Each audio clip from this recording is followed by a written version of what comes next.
Good morning everyone, welcome to knowledge account. আমরা দেখব 11th মে 2026 এর ইম্পর্টেন্ট কারেন্ট অ্যাফেয়ার্স, তার সাথে সাথে রিলেটেড স্ট্যাটিস্টিকে। যেমন আজকের ফার্স্ট কোশ্চেন, 2026 সালে কে প্রথম ভারতীয় মহিলা হিসাবে দ্য মেটিওরিটিক্যাল সোসাইটি ফেলো হিসাবে নির্বাচিত হয়েছেন? কুলজিৎ কৌর মারহাস দ্য মেটিওরিটিক্যাল সোসাইটির ফেলো হিসাবে নির্বাচিত হয়েছেন। ইনি আহমেদাবাদের ফিজিক্যাল রিসার্চ ল্যাবরেটরির বিজ্ঞানী একজন।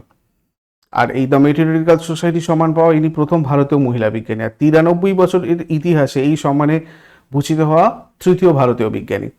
ইনি মূলত উল্কাপিণ্ড এবং পৃথিবী বহির্ভূত পদার্থ নিয়ে কাজ করেন। তার গবেষণার বিষয় হচ্ছে প্রাক সৌর অর্থাৎ pre solar grains, calcium aluminium সমৃদ্ধ উপাদান এবং উল্কাপিণ্ডের জৈব পদার্থ নিয়ে। এরপর 2026 সালের 31শে মে কে ভারতীয় নৌবাহিনীর পরবর্তী প্রধান হিসেবে দায়িত্ব গ্রহণ করতে চলেছেন? ভাইস অ্যাডমিরাল কৃষ্ণ স্বামীনাথন 2026-এর 31শে মে দায়িত্ব গ্রহণ করবেন অ্যাডমিরাল দীনেশ কে ত্রিপাঠীর জায়গায়। বর্তমানে এই ভাইস অ্যাডমিরাল কৃষ্ণ স্বামীনাথন মুম্বাই অবস্থিত ওয়েস্টার্ন নেভাল কমান্ডের প্রধান হিসেবে কর্মরত। তোমরা কারেন্ট অ্যাফেয়ার্সের ইবুকগুলো নলেজ অ্যাকাউন্ট অফিসিয়াল অ্যাপের ইবুক সেকশন থেকে কালেক্ট করতে পারবে। আর yearly ebook plus test series এটা রয়েছে তোমাদের কোর্স সেকশনে। এছাড়াও বিভিন্ন ব্যাচেস চলছে, তোমরা চাইলে এগুলোতেও যুক্ত হতে পারো আমাদের সাথে। Rail, GS foundation batch, upper primary TET, WBB KP foundation, KP constable main batch. এছাড়া মিসলেনিয়াসের জন্য তোমাদের নতুন ব্যাচ স্টার্ট হয়েছে 5 তারিখ থেকে উইথ টেস্ট সিরিজ। প্রত্যেকটা ব্যাচই উইথ টেস্ট সিরিজ রয়েছে। বাকি ডিটেলস জানার জন্য তোমরা এই নম্বরে হোয়াটসঅ্যাপ অথবা কল করে নাও। ডিআরডিও এবং ভারতীয় বিমান বাহিনী ভারতের প্রথম দেশীয় গ্লাইড অস্ত্র ব্যবস্থা তারার প্রথম উড্ডয়ন পরীক্ষা কোন রাজ্য থেকে সম্পন্ন করেছে? এটা করেছে উড়িষ্যা থেকে। উড়িষ্যা উপকূল থেকে করেছে। ডিআরডিও আর ভারতীয় বিমান বাহিনী যৌথভাবে এই পরীক্ষা করেছে। এটা ভারতের প্রথম সম্পূর্ণ স্বদেশী গ্লাইড অস্ত্র ব্যবস্থা। এটা একটা গ্লাইড অস্ত্র যেটা নির্দিষ্ট লক্ষ্যবস্তুতে নির্ভুলভাবে আঘাত হানতে সক্ষম। তারা মানে হচ্ছে ট্যাকটিক্যাল অ্যাডভান্সড রেঞ্জ অগমেন্টেশন, যেটা হচ্ছে ভারতের প্রথম দেশীয় গ্লাইড অস্ত্র ব্যবস্থা, যেটা সাধারণত আনগাইডেড বোমা বা ওয়ারহেডকে নিখুঁত নির্দেশিত স্মার্ট অস্ত্রে রূপান্তরিত করে। ভূমিতে অবস্থিত লক্ষ্যবস্তুগুলোকে নিখুঁতভাবে ধ্বংস করার জন্য এটা একটা স্বল্প মূল্যের কিন্তু অত্যন্ত প্রাণঘাতী প্রযুক্তি। এরপর 2026 সালের 30শে মে কে ভারতের পরবর্তী চিফ অফ ডিফেন্স স্টাফ হিসেবে দায়িত্ব গ্রহণ করবেন? Lieutenant general N S. Raja Subramani. Bharat সরকার অবসরপ্রাপ্ত লেফটেন্যান্ট জেনারেল এন.এস. রাজা সুব্রহ্মণ্যি কে দেশের পরবর্তী চিফ অফ ডিফেন্স স্টাফ হিসেবে নিযুক্ত করা হয়েছে। 30শে মে 2026-এ দায়িত্ব গ্রহণ করবেন। জেনারেল অনিল চৌহানের জায়গাতে ইনি আসছেন। ভারত সরকারের সামরিক বিষয়ক বিভাগ এর সচিব হিসেবেও ইনি দায়িত্ব পালন করবেন। Lieutenant general N S. Raja Subramani 47তম ভারতীয় সেনাবাহিনীর উপপ্রধান হবেন। ফার্স্ট হোল্ডার ছিল জেনারেল বিপিন রাওয়াত, আর সেকেন্ড জেনারেল অনিল চৌহান ছিলেন। 2026 সালে অস্ট্রেলিয়ার বিখ্যাত আর্চিবাল্ড প্রাইজকে জয় করেছেন। এটা জয় করেছেন রিচার্ড লেয়ার। রিচার্ড লেয়ার মোট 6বার আর্চিবাল্ড প্রাইজের ফাইনালিস্ট হয়েছেন 2017, 20, 21, 22, 25 এবং 26-এ। পিট জান্ট যারা এল্ডার এবং প্রথাগত নিরাময়কারী ইলুয়ান্টি কেন এর একটি প্রাকৃতিক বা পোর্ট্রেট এটার করার জন্য তিনি এটা পেয়েছেন। এটার পুরস্কার মূল্য $1,00,000। Art gallery of New South Wales এটা আয়োজন করেছিল অস্ট্রেলিয়ার সিডনিতে। আর্চিবাল্ড পুরস্কার হচ্ছে অস্ট্রেলিয়ার সবচেয়ে মর্যাদাপূর্ণ প্রতিকৃতি শিল্প পুরস্কার, যেটা 1921 সাল থেকে দেওয়া হয়।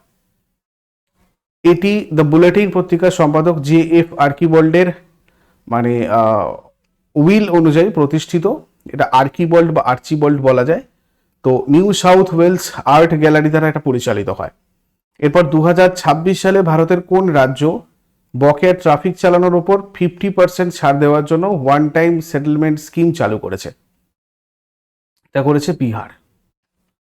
30শে এপ্রিল 2026-এ একটি গেজেট বিজ্ঞপ্তির মাধ্যমে ট্রাফিক চালান ওয়ান টাইম সেটেলমেন্ট স্কিম এটা চালু করা হয়েছে। বকেয়া ট্রাফিক চালানোর উপর 50% পর্যন্ত রেহাই বা স্বস্তি দেওয়া হচ্ছে। এই স্কিমটা 2026-27 অর্থ বছর পর্যন্ত কার্যকর থাকবে। 9 মে 2026-এ কার্যকর হবে। যে সমস্ত চালান 90 দিনের বেশি সময় ধরে বকেয়া রয়েছে সেগুলোর ক্ষেত্রে এই সুবিধা পাওয়া যাবে। সাধারণ অপরাধের জন্য এই ছাড় পাওয়া গেলেও বিপজ্জনক ড্রাইভিং বা মোবাইল ব্যবহারের মতো গুরুতর ক্ষেত্রে পুরো জরিমানাই দিতে হবে। এরপরে জেমস ওয়েব স্পেস টেলিস্কোপ সম্প্রতি কোন পাথুরে এক্সোপ্ল্যানেট বা সুপার আর্থ নিয়ে বিস্তারিত গবেষণা চালিয়েছে? LHS 3844p।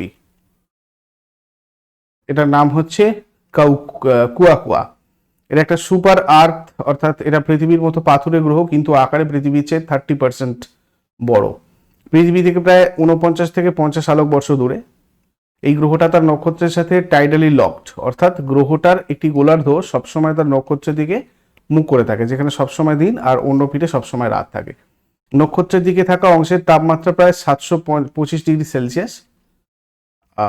গ্রহটার মানে বায়ুমণ্ডল নেই। পর্যবেক্ষণে দেখা গেছে গ্রহটা অন্ধকার, অত্যন্ত উত্তপ্ত এবং সেখানে কোনো বায়ুমণ্ডল নেই। এই গ্রহের মাটি বা পৃষ্ঠতল পৃথিবীর মতো সিলিকা বা গ্রানাইট সমৃদ্ধ নয়।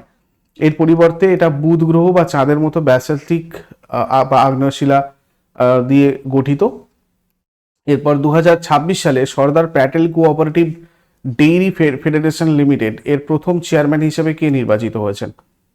জয়েন্ট মেহতা নির্বাচিত হয়েছেন সর্দার প্যাটেল কোঅপারেটিভ ডেইরি ফেডারেশনের জয়েন্ট মেহতা।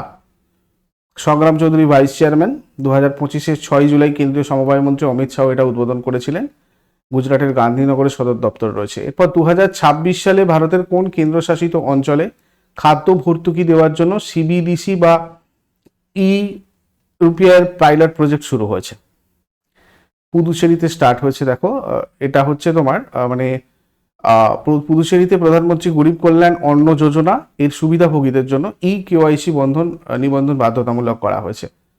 এই কেন্দ্রশাসিত অঞ্চলে এখন থেকে ডাইরেক্ট বেনিফিট ট্রান্সফারের বদলে সেন্ট্রাল ব্যাংক ডিজিটাল কারেন্সি বা রুপিয়ার মাধ্যমে খাদ্য ভর্তুকি প্রদান করা হবে।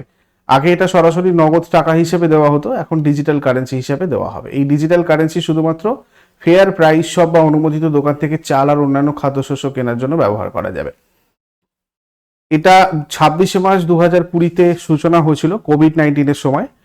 উপভোক্তা বিষয়ক খাদ্য ও গণবন্টন মন্ত্রকের অধীনে থাকা খাদ্য আর সরকারি বিতরণ বিভাগ এটা পরিচালনা করে। নোডাল মিনিস্ট্রি অর্থ মন্ত্রক মানে মিনিস্ট্রি অফ ফাইন্যান্স। ভারতের প্রায় 81.35 কোটি মানুষ এই প্রকল্পের আওতাভুক্ত, মানে আমাদের জনসংখ্যার প্রায় 56.81%। ভারতের দরিদ্রতম নাগরিকদের খাদ্য নিরাপত্তা নিশ্চিত করার লক্ষ্যে এটা করা হয়েছিল। এরপরে ভূ আধার প্রকল্পের অধীনে প্রতিটা জমি খণ্ডের জন্য কত সংখ্যার অনন্য পরিচয় নম্বর দেওয়া হবে? 14 সংখ্যার অনন্য পরিচয় নম্বর দেওয়া হবে। দেখো, দিল্লির প্রতিটা জমির খণ্ড বা প্লটের জন্য একটি 14 সংখ্যার অনন্য পরিচয় নম্বর বরাদ্দ করা হবে। প্রতিটা প্লটকে নিখুঁত অক্ষাংশ এবং দ্রাঘিমাংশ স্থানাঙ্ক ব্যবহার করে চিহ্নিত করা হবে। একটি স্বচ্ছ এবং বিবাদমুক্ত ভূমি রেকর্ড কাঠামো তৈরি করা হবে, মানে ভূমি তৈরি করার উদ্দেশ্যে এটা করা হচ্ছে। এই ব্যবস্থার মাধ্যমে জালিয়াতি, একই জমির একাধিক রেজিস্ট্রেশন এবং ল্যান্ড মাফিয়াদের হাত থেকে সাধারণ নাগরিকদের সুরক্ষা দেওয়া সম্ভব হবে। এরপর 2026 সালের মে মাসে উত্তর ভারতের প্রথম LPG ATM কোথায় উদ্বোধন করা হয়েছে? এটা উদ্বোধন করা হয়েছে হরিয়ানার সোহনাতে। Central park flower valley society সোহানার ধুনেলাতে করা হয়েছে, হরিয়ানার গুরুগ্রামে রয়েছে এটা। এটা উত্তর ভারতের প্রথম LPG ATM। Bharat petroleum corporation লিমিটেডের সহযোগী সংস্থা ভারত গ্যাস এটা করেছে। সাধারণ মানুষ এখন ATM এর মতোই দিনরাত 24 ঘন্টা কোনো ঝামেলা ছাড়াই LPG সিলিন্ডার সংগ্রহ করতে পারবে। এরপর 2026 সালের 7 মে বর্ডার রোড অর্গানাইজেশন কততম প্রতিষ্ঠা দিবস পালন করেছে? 67তম প্রতিষ্ঠা দিবস পালন করেছে বর্ডার রোড অর্গানাইজেশন। ঠিক আছে, এর হেডকোয়ার্টার নিউ দিল্লিতে রয়েছে। লেফটেন্যান্ট জেনারেল হরপাল সিং রয়েছেন director general. Border road organisation হচ্ছে ভারত সরকারের প্রতিরক্ষা মন্ত্রকের মালিকাধীন একটা সংবিধিবদ্ধ সংস্থা।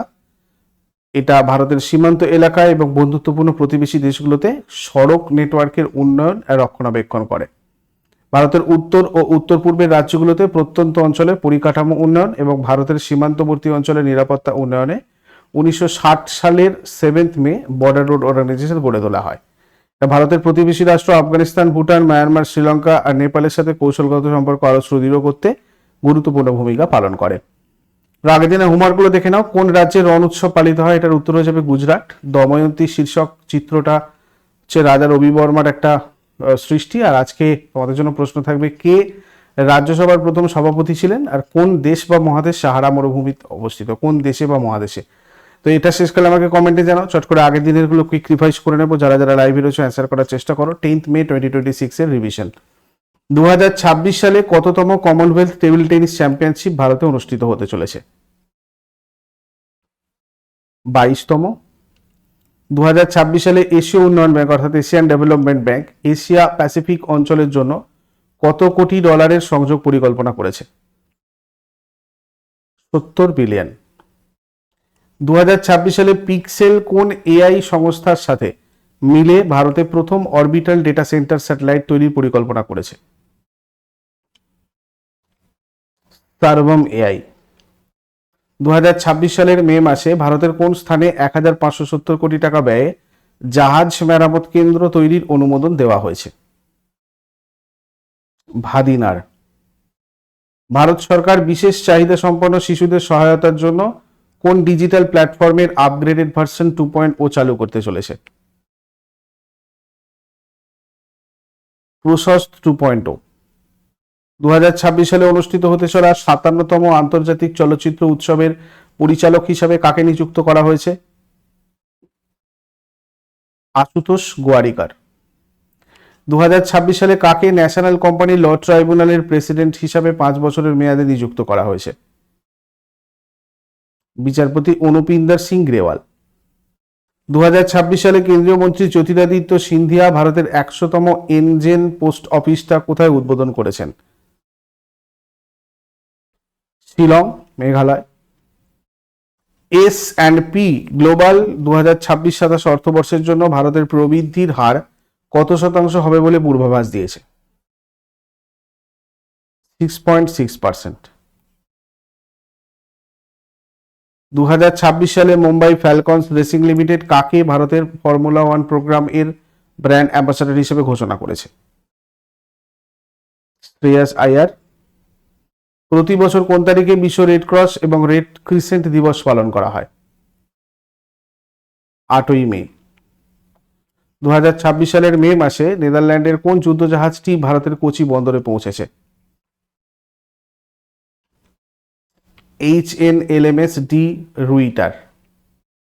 এগুলো ছিল আগের দিনের কোয়েশ্চেন। ইউজফুল বলে মনে হলে অবশ্যই সবাই লাইক করো, বন্ধুদের সাথে শেয়ার করো, আর প্রতিদিন সকাল 6টার সময় ডেলি কারেন্ট অ্যাফেয়ার্সের আপডেটের জন্য নলেজ অ্যাকাউন্টকে সাবস্ক্রাইব করে বেল আইকন প্রেস করে অলে ক্লিক করে রাখো।